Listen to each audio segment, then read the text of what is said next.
ಜಾತಿನ್ ಪ್ರೀತಿಸೋರು ರಾಜಕಾರಣಿ ಆಗ್ತಾರೆ, ಜನನ್ ಪ್ರೀತಿಸೋರು ರಾಜ್ಕುಮಾರ್ ಆಗ್ತಾರೆ. ಈ ಒಂದು ಡೈಲಾಗ್ ಗಿಲ್ಲಿಯವರ ಕ್ರೇಜ್ ನ ಬೇರೆ ಅಂತ ಕ್ರಿಯೇಟ್ ಮಾಡಿತ್ತು. ಇವತ್ತು ಆ ಅಭಿಮಾನ ಕಾಣಿಸ್ತಾ ಇದೆ. ಏನ್ ಅನಿಸ್ತಿದೆ ಫಸ್ಟ್ ರಿಯಾಕ್ಷನ್? ಊರಿಂದ ಹೋದಂತ ಕನ್ಸು ಇಲ್ಲಿ ಬಂದು ನಿಂತಿದೆ ಅಂತ.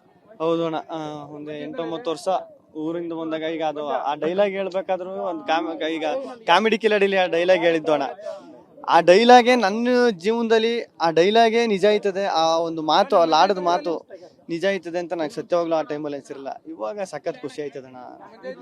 ಸರ್, ಈಗ ಕಲೆಗೆ ಬಡತನ ಶ್ರೀಮಂತಿಕೆ ಅನ್ನುವಂಥದ್ದು ಇದೆಯಾ ಇಲ್ಲ ಅಂತ ಒಂದು ರೀತಿ ಚರ್ಚೆ ಶುರು ಆಯ್ತಾ ಇದೆ. ಸೊ ಗಿಲ್ಲಿ ಅವರು ಬಡವರಲ್ಲ, ಅವರು ಬಡವರ ರೀತಿ ವೇಷ ತೊಟ್ಟಿದ್ದಾರೆ ಅಂತ ಅಶ್ವಿನಿ ಅವ್ರ ಹೇಳಿಕೆ ಬಗ್ಗೆ ನಿಮ್ಗೆ ಏನ್ ಅನ್ಸುತ್ತೆ? ಈ ಜನದ ಅಭಿಮಾನ ನೋಡಿದಾಗ ಇದೆಲ್ಲವೂ ಕೂಡ ಹೇಗೆ ತಗೊಳ್ತಿದ್ರಿ ಅಂತ?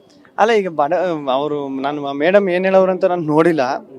ಈಗ ಹಂಗೇನಾರ ಹೇಳಿದ್ರೆ ನಾನು ಯಾವತ್ತೂ ನಾನು ಬಡವ ಅಂತ ಹೇಳ್ಕನಿಲ್ಲ ಮೇಡಮ್, ಹೇಳ್ಕನಿಲ್ಲ ಅಣ್ಣ. ಆಮೇಲೆ ಇನ್ನೊಂದು, ನಾನು ಬನೀನ್ ಹಾಕಂದ್ರಿಂದನೋ ಇದ್ರೆ ಅದು ನೋಡ್ಬಿಟ್ಟು ಬಡವ ಅಂತ ಹೇಳಕ್ಕಾಗಲ್ಲ. ಯಾಕೆ ಶ್ರೀಮಂತರು ಬನೀನ್ ಹಾಕೋದ್ವಾ, ಶ್ರೀಮಂತರು ನೈಟ್ ಪ್ಯಾಂಟ್ ಹಾಕಲ್ವಾ, ಚಡ್ಡಿ ಹಾಕಲ್ವಾ? ನೋಡ್ಬೇಕು ಮೇಡಮ್, ಹಂಗೆ ಹೇಳುದಿಲ್ಲ ಅವರು.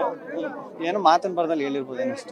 ಜಾತಿನ್ ಪ್ರೀತಿಸೋರು ರಾಜಕಾರಣಿ ಆಗ್ತಾರೆ, ಜನನ್ ಪ್ರೀತಿಸೋರು ರಾಜ್ಕುಮಾರ್ ಆಗ್ತಾರೆ. ಈ ಒಂದು ಡೈಲಾಗ್ ಗಿಲ್ಲಿಯವರ ಕ್ರೇಜ್ ನ ಬೇರೆ ಅಂತ ಕ್ರಿಯೇಟ್ ಮಾಡಿತ್ತು. ಇವತ್ತು ಆ ಅಭಿಮಾನ ಕಾಣಿಸ್ತಾ ಇದೆ. ಏನ್ ಅನಿಸ್ತಿದೆ ಫಸ್ಟ್ ರಿಯಾಕ್ಷನ್? ಊರಿಂದ ಹೋದಂತ ಕನ್ಸು ಇಲ್ಲಿ ಬಂದು ನಿಂತಿದೆ ಅಂತ. ಹೌದು ಅಣ್ಣ, ಒಂದು 8-9 ವರ್ಷ ಊರಿಂದ ಬಂದಾಗ ಈಗ ಅದು ಆ ಡೈಲಾಗ್ ಹೇಳ್ಬೇಕಾದ್ರೂ ಒಂದು ಈಗ ಕಾಮಿಡಿ ಕಿಲಾಡಿಲಿ ಆ ಡೈಲಾಗ್ ಹೇಳಿದ್ದು ಅಣ್ಣ. ಆ ಡೈಲಾಗೆ ನನ್ನ ಜೀವನದಲ್ಲಿ ಆ ಡೈಲಾಗೆ ನಿಜ ಆಯ್ತದೆ. ಆ ಒಂದು ಮಾತು, ಅಲ್ಲಿ ಆಡದ ಮಾತು ನಿಜ ಆಯ್ತದೆ ಅಂತ ನಂಗೆ ಸತ್ಯವಾಗ್ಲೂ ಆ ಟೈಮಲ್ಲಿ ಅನ್ಸಿರಲ್ಲ. ಇವಾಗ ಸಖತ್ ಖುಷಿ ಆಯ್ತದಣ್ಣ. ಸರ್, ಈಗ ಕಲೆಗೆ ಬಡತನ ಶ್ರೀಮಂತಿಕೆ ಅನ್ನುವಂಥದ್ದು ಇದೆಯಾ ಇಲ್ಲ ಅಂತ ಒಂದು ರೀತಿ ಚರ್ಚೆ ಶುರು ಆಯ್ತಾ ಇದೆ. ಸೊ ಗಿಲ್ಲಿ ಅವರು ಬಡವರಲ್ಲ, ಅವರು ಬಡವರ ರೀತಿ ವೇಷ ತೊಟ್ಟಿದ್ದಾರೆ ಅಂತ ಅಶ್ವಿನಿ ಅವ್ರ ಹೇಳಿಕೆ ಬಗ್ಗೆ ನಿಮ್ಗೆ ಏನ್ ಅನ್ಸುತ್ತೆ? ಈ ಜನದ ಅಭಿಮಾನ ನೋಡಿದಾಗ ಇದೆಲ್ಲವೂ ಕೂಡ ಹೇಗೆ ತಗೊಳ್ತಿದ್ರಿ ಅಂತ? ಅಲ್ಲ, ಈಗ ಅವರು ನಾನು ಮೇಡಮ್ ಏನ್ ಹೇಳೋರು ಅಂತ ನಾನು ನೋಡಿಲ್ಲ. ಈಗ ಹಂಗೇನಾರ ಹೇಳಿದ್ರೆ ನಾನು ಯಾವತ್ತೂ ನಾನು ಬಡವ ಅಂತ ಹೇಳ್ಕನಿಲ್ಲ ಮೇಡಮ್, ಹೇಳ್ಕನಿಲ್ಲ ಅಣ್ಣ. ಆಮೇಲೆ ಇನ್ನೊಂದು, ನಾನು ಬನೀನ್ ಹಾಕಂದ್ರಿಂದನೋ ಇದ್ರೆ ಅದು ನೋಡ್ಬಿಟ್ಟು ಬಡವ ಅಂತ ಹೇಳಕ್ಕಾಗಲ್ಲ. ಯಾಕೆ ಶ್ರೀಮಂತರು ಬನೀನ್ ಹಾಕೋದ್ವಾ, ಶ್ರೀಮಂತರು ನೈಟ್ ಪ್ಯಾಂಟ್ ಹಾಕಲ್ವಾ, ಚಡ್ಡಿ ಹಾಕಲ್ವಾ? ನೋಡ್ಬೇಕು ಮೇಡಮ್, ಹಂಗೆ ಹೇಳುದಿಲ್ಲ ಅವರು.